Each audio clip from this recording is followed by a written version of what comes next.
Saturday, Saturday, Saturday, Saturday, Saturday, Saturday, Saturday night's alright. Hey, this is the round by round. It's Sunday, obviously now, March 28th. And this is the round by round for the Arthur Abraham-Andre Dirrell fight. Those of you that didn't see it, you missed a spectacle. And I will give my thoughts on it afterward. This is one of the few times that I'm actually going to, talk even more afterward than I normally do. Did you shut it off already? Okay. Now last night was kind of like a date night with you and your buddy were double dating and everything was going great, and you're like, man, this is going to be special tonight. The ending is going to be special because nobody's expecting it. We didn't think it going in, and then your buddy says something to that girl, his girl, and then she leaves but takes your girl with her. Yeah, it ends and you're just like, what the man? Alright, well that's kind of how the ending was. You have Arthur Abraham, Andre Dirrell. Arthur Abraham comes in basically like no intro music, like total bad A, a bamf. And the crowd is booing him like you never heard it. He seemed to relish it. Andre Dirrell comes in, I don't know what song it was, but he looked very emotional going into the fight, and he obviously had a huge hometown advantage, and one of the judges was pretty much, giving him a high five as he walked in the ring. That kind of thing, a hometown judge, Frank Garza. So let's get right into it. The first round, Dirrell starts off with a 1-2. Dirrell's jabbing to the body, throwing 1-2s, very active, getting in, getting out, getting in range to get hit, landing his shots, and then getting back out of range so he can't. And obviously Abraham is using that turtle shell like defense. Jab by Abraham, 1-2 by Dirrell. Head body work by Dirrell, 1-2 by Dirrell. Most of these are getting blocked right now, but he's really throwing a lot of punches. Jab to the body by Dirrell, a body shot by Abraham, jabs, head body action, body by Dirrell, a nice left to the body by Dirrell, nice right by Dirrell. This was a very nice round for Dirrell. I gave that round to him, not a problem. That was a 10-9 round. Round number 2, you had, again, Dirrell starting out with the jabs, throwing the 1-2s, going up high, going low. Abraham lands the right. He was very sneaky with the lead right hands. Those landed very well for him when he threw them. Body by Abraham, 1-2 by Dirrell, right by Abraham. A lot of 1-2s and rights by Dirrell coming in there. Abraham trying to work the body. Dirrell definitely working the body, throwing the hooks and everything like that. Left by Abraham, rights. Abraham started closing it a little bit with the jab and the right, but it finished with Dirrell landing his 1-2s and winning that round convincingly as well. So that's 2 rounds to none. The third round was a much faster round, starting out with the jabs and 1-2s by both fighters. Dirrell really seems to be letting go his hands. Abraham is landing his jabs. A nice uppercut by Dirrell. A right by Abraham. There's a lot of 1-2s by Dirrell and jabs coming through. He's basically outworking Abraham 5 punches to 1 at this point. But Abraham closed the round, landing a lot of rights, landing massive lefts, landed a really big right and an uppercut, and I thought Abraham took the third round 10-9. Going into the fourth, Dirrell opens up with a 1-2, and he's going to at Abraham's body. Abraham goes to the body. There's a lot of 1-2s, jabs, and left hands by Dirrell. He's switching back and forth between right-handed and orthodox and southpaw, going back and forth between those the whole time. Very exciting coming in. And as the round gets near the closer, there's a big left by Dirrell, and Abraham goes down. Now, when they show the footage of it, you can actually see Dirrell kind of get that right arm up high on Abraham, and then he comes across with the left, and Abraham goes down. As the first time he's been knocked out. It's more of off balance, but it was still a knockout, or a knockdown, I should say, because the punch landed. So that was a 10-8 round for Dirrell. So he's up 3 rounds to 1, and one of them is a 10-8. So it's looking very good for Dirrell. Fifth round starts out with jabs by Dirrell. Dirrell is after, getting on the ropes there, and Abraham is really trying to land his hooks to the, body, and throwing his jabs and everything. But Dirrell is really doing nice with his 1-2s and keeping his distance, getting in close enough, landing his shots, and then getting back out again. Something he should have done with Froch, but waited till the 11th, 10th, 11th, 12th rounds to do it. This is the guy I was talking about in the prediction that could actually, he could morph into. Because Abraham is kind of plodding along and saying, I'll knock you out eventually. So there's that fifth round was 10-9 round as well for Dirrell. The sixth round starts out with the, both jabbing each other, and then there was a low blow by Dirrell. And a lot of people are like, well, Abraham complains a lot, but he also gets hit in the junk a lot too. He's got a right to point that out because of his style. The punches come off the elbows and wind up going low.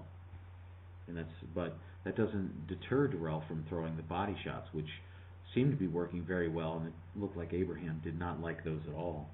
In that, which round are we in? The fifth round?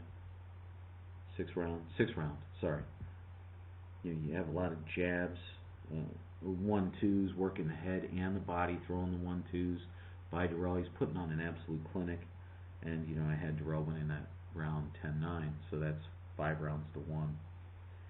Okay, in round 7, this is a bit of a back and forth, but it was definitely pretty much all Dirrell. I mean, there were some tie-ups in there and stuff, but they had a massive clash of heads there that caused the cut over Abraham's eye. You can see instantly after they clash heads, the blood almost immediately starts dropping down on Abraham, and you start, you really have the feel now that it's almost getting desperation time for Abraham, because this round again goes to Dirrell, and that's a 6 rounds to 1. In 8th round, now you can see the jab by Dirrell, the 1-2 by Dirrell looks like a boxing clinic. You know what I mean? And you have right by Abraham, 1-2s by Dirrell, another jab by Abraham, but it's pretty much the same that we've seen the whole fight. Dirrell is keeping his distance. He's working his stuff. He's not running away. He's staying in close enough to get solid shots off. He's actually setting down on his punches. And when Abraham lands a shot, like a nice right hand, Dirrell fires right back almost immediately, saying, yeah, okay, bro, I'm right here. The 9th round, the cut is starting to get bad for Abraham. There's, again, jabs high and low by Dirrell. Going up high, going low, throwing to the body. Very, very nice stuff here. We're seeing 1-2s. This is pretty much all Dirrell again. The occasional jab, the sneak right hand by Abraham are coming in, but that was all a wash. And there was, I don't know if it was 8th or 9th, but there was like a knockdown that was missed. But in the 10th round, there was and that was Abraham actually going into the ropes and using the ref and stuff. Round 10, 1-2 by Dirrell, another 1-2, jab by Abraham. And this is the knockdown that Abraham didn't get, that he should have got, because he landed a solid punch. The ref said their feet were tangled, but if you're going to give Dirrell the knockdown in round 4, you have to give this knockdown to Abraham, and he didn't do that. So that was a little bit shady, but you'll have that. I still scored that. I mean, Abraham really started landing a lot of rights and lefts, and Dirrell looked to be in trouble and looked gassed at the end of this round. Abraham was hitting him with everything but the kitchen sink, and Dirrell couldn't get away from him, and it was looking bad. And I actually gave that round a 10-8 round to Abraham, regardless of the knockdown. You don't need a knockdown score 10-8 round. So that's 2 rounds to 8. And then the 11th round, this is, there were a lot of jabs, a lot of bodies by Dirrell, but big hits start landing by Abraham. And in fact, Abraham knocks Dirrell down in the 11th round. About 1 minute and 10 seconds into it, Dirrell is down. He goes down by a jab, kind of slipped in the corner, and I think the ref was going to wave it off, but he was hit and he was hurt. And Abraham looked down at Dirrell, and you can easily count a 1, almost 2 seconds, and then he hit him again while he was on the ground, and Dirrell went down and started convulsing, looked like he was almost going into a seizure. People say, well, he looked up at the ref and then he went down, but the doctors say otherwise. And I'm going to kind of go with the doctors on this because he wasn't there. I mean, he was literally on his knees when Abraham hit him. And Abraham said he was looking into his eyes, and I think he was looking into his eyes telling him, I'm going to bust you in the face. You know what I mean? It was not a good thing. And so Abraham was disqualified at this point, and there's no need to go any farther. Dirrell's brother was enraged, as he should be. That was a blatant, dirty shot. People say, well, you get caught up in the moment in these things. And you do get caught up in the moment when you're boxing. You tend to throw a punch after the bell rings, but you're already in the motion. You are already throwing, or you have your combination that you're throwing. I'm throwing a double jab, right, left hook. And you're in the middle of it, and you got the double jab, you got the right, and the bell rings, but that left hook's already coming because you've already kind of programmed it in your head. And had it been continuous punches and not a stoppage in action, I would be inclined to say, well, maybe it was a carryover. Maybe it did happen like that. But that wasn't the case. There was a definite pause, there was a definite stop, and then he drilled him. And we can't have that in this tournament or anything like that at all. Something should be done about it. I don't know if they should deduct a point from him on the in the world, the Super 6 tournament for disqualification, because they probably didn't think this would ever happen. And so you'll have that. And they were obviously not prepared to see the fight going the way it was. Now, there are a ton of what ifs. It looked like Dirrell was gassed. It looked like he might not make it through the 12th round. Things like that are evident. But regardless of that, you don't hit a man when he is defenseless and on the ground and on his knees. Unless it's a street fight, he owes you a lot of money, or he slept with your sister. Then you can go ahead and do that. But so that's my opinion on it. That's how I think it went down. Okay, so hopefully you guys get to catch the fight, get to watch it. It was a great job fight by Dirrell, and I pray that he is okay, and he needs to be in your prayers, because that was a bad hit he got hit with. And I want to throw a shout out there to the Rope-A-Dope Radio. It was very exciting to go on Blog Talk Radio. Wait, let me get it right, because I don't want to do you guys dirty.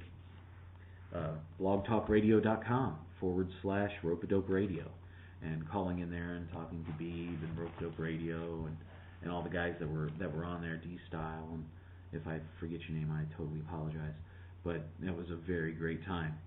Have me for the pre-fight, go to them for the post-fight. A lot of fun. Okay, so with that being said, it's Bigragu. I'm out.